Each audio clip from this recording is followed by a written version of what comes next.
कि India strategy report एक बहुत ही खास रिपोर्ट लिखी है हमारे गौतम दुग्गड़ ने, जो मोतीलाल ओसवाल फाइनेंशियल सर्विसेज के इंस्टीट्यूशनल इक्विटीज़ के हेड ऑफ रिसर्च हैं, उनसे समझते हैं।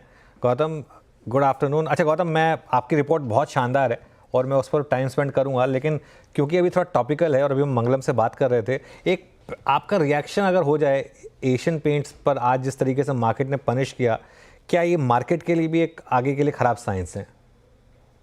गुड आफ्टरनून अनुज। यहाँ बुलाने के लिए बहुत बहुत शुक्रिया।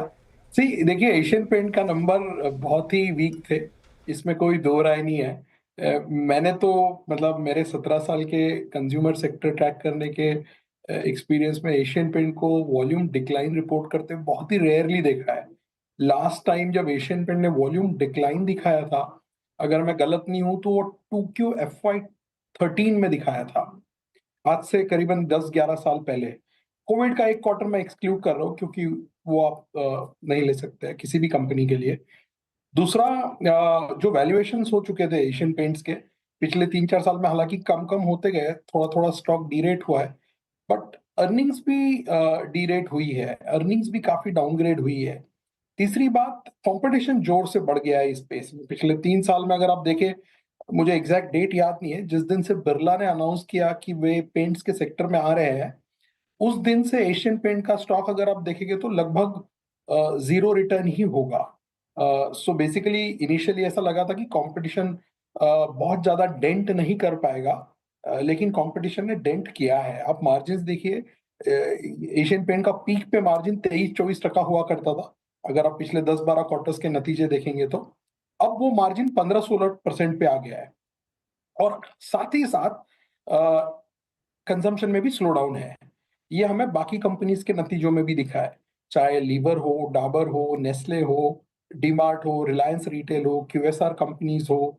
कई सारे कंपनीज कंजम्पशन सेक्टर के जो नतीजे आए बहुत ही वीक रहे हैं। इनफैक्ट मैं देख रहा था सुबह हमारे यूनिवर्स के अभी तक जितने रिजल्ट्स आए, कंज्यूमर कंपनीज के जो 17 कंपनीज के अभी तक रिजल्ट्स आए, जीरो ग्रोथ रहा है इसमें प्रॉफिट में। हालांकि एक्सपेक्टेशन भी 3% ग्रोथ का ही था, बट फिर भी 0% ग्रोथ रहा है। और बड़े कंपनीज ने बहुत ही फ्लैटिश नंबर दिए हैं, चाहे लीवर हो, ITC हो, नेस्ले हो, और भी एशियन पेंट ने तो 30% प्रॉफिट डिक्लाइन दिखाया है। तो बहुत वीक नतीजे हैं, और मुझे लगता है कि वैल्यूएशंस जो लग रहे थे कि थोड़े सस्ते हो रहे हैं, अब अर्निंग्स और डाउनग्रेड होगी, तो शायद वैल्यूएशन का जो एक इक्वेशन रहता है, वैल्यूएशन वर्सेस अर्निंग्स का, बहुत ज्यादा फर्क नहीं पड़ता हुआ दिख रहा है इसमें, बिकॉज नंबर्स भी कटिंग है। चलिए खैर गौतम जी, इन सब पर तो हम बात करते रहते हैं। आज हमने बुलाया आपको उस रिपोर्ट के ऊपर, जो स्ट्रैटेजी रिपोर्ट आपने बनाई है, उसमें आप कह रहे हैं कि अभी भी लेकिन जो निफ्टी की अर्निंग्स हैं उसमें FY24 से FY26 में 12 से 14% की कैगर आप एक्सपेक्ट कर रहे हैं। क्या ये बहुत ज़्यादा ऑप्टिमिस्टिक नहीं है? देखिए अनुज, आज के जब माहौल में हम बात कर रहे हैं, जहां पे सेकेंड क्वार्टर FY25 के नतीजे बहुत ही मॉडरेट हो गए हैं, तो उस समय 14% अर्निंग्स ग्रोथ भी आपको बहुत ज्यादा लगेगा। लेकिन मैं आपको याद दिला दूं कि 2020 से 2024 में, that is FY20 to FY24, Nifty का अर्निंग्स के अगर 21% था। ये पहला साल है जहां पे अर्निंग्स में मॉडरेशन हो रही है। हमारा इस साल का अब अनुमान 5% ग्रोथ का हो गया है। तो हमारा EPS 1060 है, लास्ट ईयर का डिलीवर्ड EPS 1006 है, तो वो 5% ग्रोथ हो गई है। जब हमने अप्रैल में बात किया था, जब पहली बार हमने नतीजे EPS एस्टिमेट बनाए थे FY25 के, तब EPS 1140 था, आज 1060 है। तो लगभग 8% का डाउनग्रेड ऑलरेडी हो चुका है। साथ ही साथ निफ्टी भी 8% करेक्ट हो गया है, 26,000 से लेके 24,200 तक। सो जो निफ्टी का पी है वो बहुत ज्यादा चेंज नहीं हुआ है, राइट, क्योंकि जितना अर्निंग्स में डाउनग्रेड आया है ऊपर से अभी तक, उतना ही निफ्टी भी ऊपर से अभी तक गिर चुका है। लेकिन इसके अगर आप अलग अलग लेयर्स निकाल के देखते हैं अभी तक के अर्निंग्स ग्रोथ के, फॉर 2Q FY25 या फर्स्ट हाफ FY25, आपको एक चीज बहुत क्लियरली दिखेगी कि फर्स्ट हाफ FY25 के अर्निंग्स जो है, कमोडिटीज की वजह से बहुत जोर से डिस्प्रोपोर्शनेटली इंपैक्ट हुए हैं। इनफैक्ट अगर मैं आपको बताऊं कि भाई 2Q FY25 में अभी तक हमारे सेक्टर के 200, हमारे कवरेज के 226 कंपनीज ने नतीजे डिक्लेयर किए हैं, जहां पे 4% अर्निंग्स डिक्लाइन हुआ है। हमारा एक्सपेक्टेशन 1.5% का था, अभी तक 4.5% अर्निंग्स डिक्लाइन हुआ है। लेकिन अगर आप इसमें से 3 OMC कंपनीज हटा के देखते हैं, तो जो फिर 223 कंपनीज बचती है 226 में से, उनका अर्निंग्स ग्रोथ 6% है, जो इनलाइन है 5.7% के अगेंस्ट। और अगर आप एक कदम और जाके पूरा कमोडिटीज हटा देते हैं, metals and oil and gas, तो 205 कंपनीज बचती है 226 में से। उन 205 कंपनीज का अर्निंग्स ग्रोथ 10.3% है ये क्वार्टर में, अगेंस्ट एक्सपेक्टेशन ऑफ 9.4। तो अर्निंग्स जरूर वीक हुई है, मॉडरेट हुई है। लास्ट ईयर आपने 26% अर्निंग ग्रोथ देखा था निफ्टी में, इस साल 5% देखेंगे। But x of commodities picture उतना ज्यादा भी खराब नहीं है, 10-11% का अर्निंग्स ग्रोथ है। तो clearly a year of breather. और हमने कल एक डेटा पॉइंट रिलीज किया था क्लाइंट्स के लिए, जिसमें हमने लिखा था कि फर्स्ट 6 मंथ्स में, दैट इज अप्रैल टू सितंबर, अगर आप गवर्नमेंट का डेटा देखते हैं, तो total capital spending, that is capex spending of this government is down 17% in the first half. Total revenue spending is up only 4%. तो ओवरऑल स्पेंडिंग जो है गवर्नमेंट का, जो उन्होंने अनुमान बनाया 8% ग्रोथ का फुल ईयर का, फर्स्ट हाफ में फ्लैट है। तो इम्प्लाइड सेकेंड हाफ का ग्रोथ टोटल गवर्नमेंट स्पेंडिंग का 16% है, और कैपेक्स स्पेंडिंग का जो इम्प्लाइड ग्रोथ है सेकेंड हाफ का 52% है। So first half has been a slightly very weak, I would say, जहां तक कैपेक्स स्पेंडिंग गवर्नमेंट का है, और उसका भी एक खामियाजा अर्निंग्स को भुगतना पड़ रहा है। बिकॉज जब गवर्नमेंट स्पेंड नहीं कर रही है, तो नीचे भी पैसा ट्रिकल इन नहीं हो रहा है, और उसका नतीजा आपको कंजम्पशन में दिखता है, उसका नतीजा आपको कैपेक्स के ऑर्डर बुक्स में दिखता है।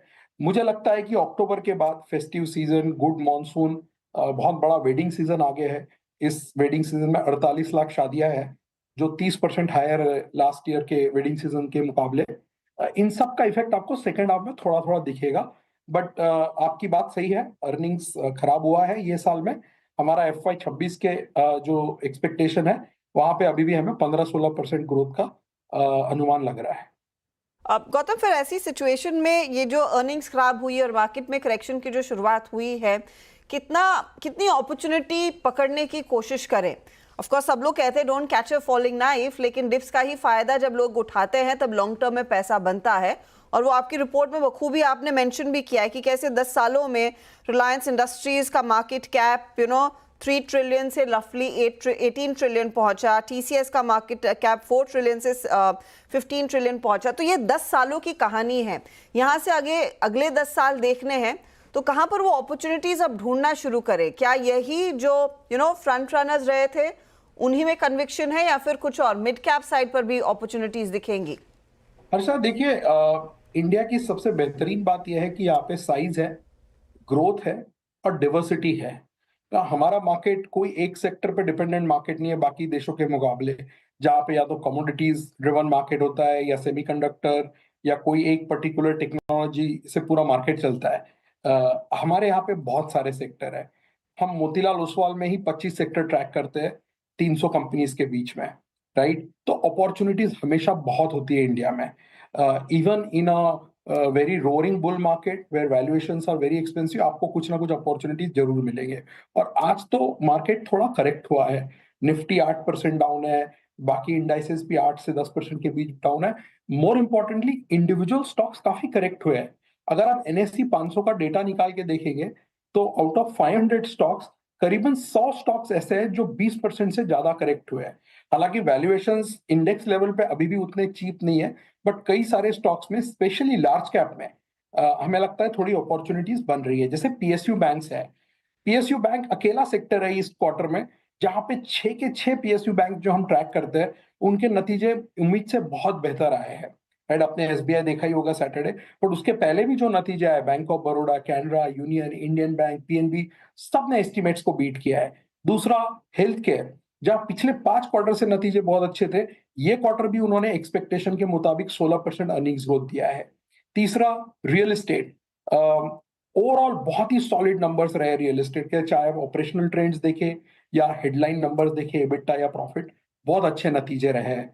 चौथा, मुझे लगता है टेक सेक्टर में थोड़ा सा बॉटमिंग आउट हो रहा है ग्रोथ को लेके, इसलिए हमने 6 महीना पहले जुलाई में टेक का हमारा जो रेटिंग था अंडरवेट से बड़ा ओवरवेट कर दिया था, और अक्टूबर के प्रीव्यू में हमने टेक का वेट और ज्यादा बढ़ाया था। तो जो हमारा 8% वेट होता था अप्रैल में, वो हमने जुलाई में 11 किया और अक्टूबर में 15 किया। राइट। और इसके अलावा जैसे कंजम्पशन आज स्लो डाउन में है, लेकिन हर एक सेगमेंट कंजम्पशन का स्लो डाउन में नहीं है। आपने ज्वेलरी में देखा नंबर्स बहुत अच्छे थे, डिमांड बहुत अच्छी थी। ज्वेलरी एक अकेला ऐसा सेक्टर रहा है जिसका फेस्टिव सीजन बहुत अच्छा गया है, राइट। तो अगर आप बॉटम्स अप स्टडी करेंगे तो कई सारे स्टॉक्स, कई सारे सेक्टर्स आपको ऐसे दिखेंगे जो ऐसे अर्निंग्स मॉडरेशन वाले एनवायरनमेंट में भी जिनके नंबर्स अच्छे आ रहे हैं और जहाँ पे अपॉर्चुनिटीज क्रिएट हुई है। आपने देखा हमने ऑटो ओवरऑल अंडरवेट कर रखा था, बट हमारा प्रेफरेंस एम था पिछले 2.5 सालों से। एम के नंबर बहुत अच्छे थे, टीवीएस के नंबर बहुत बढ़िया थे। ये दोनों स्टॉक्स हमारे मॉडल पोर्टफोलियो में है। एल के नंबर्स एक्सपेक्टेशन से बेटर थे। स्टॉक पिछले 1 साल से कहीं नहीं गया है। Within the overall industrial space L सबसे चीप स्टॉक है आज भी, right. There are many such examples. EMS में आप देखने जाएंगे ग्रोथ ये क्वार्टर भी बहुत अच्छी रही है, चाहे वो डिक्सन हो या एम्बर हो या केन्स हो या एविलॉन हो। तो अगर आप थोड़ा सा बॉटम्स ऑफ स्टडी करते हैं तो मार्केट में आज भी काफी अपॉर्चुनिटी है। और चूंकि मार्केट 8-9% जो करेक्ट हुआ है, थोड़ा बहुत एक ब्रीदिंग स्पेस मिला है। आज से 2 महीना पहले जब आप 26,200 पे थे, तब आपको स्टॉक्स आइडेंटिफाई करने में बहुत तकलीफ हो रही थी। आज एटलीस्ट लार्ज कैप्स में कई सारे इन्वेस्टमेंट अपॉर्चुनिटीज उभर के सामने आ रही है।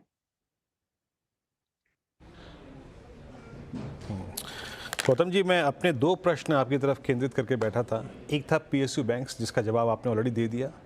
दूसरा कैपिटल गुड्स पे आना चाहता था, उसके बाद वो भी मोर और लेस कवर कर दिया आपने, बट वहाँ पे आपने उल्लेख सिर्फ एल&टी का किया।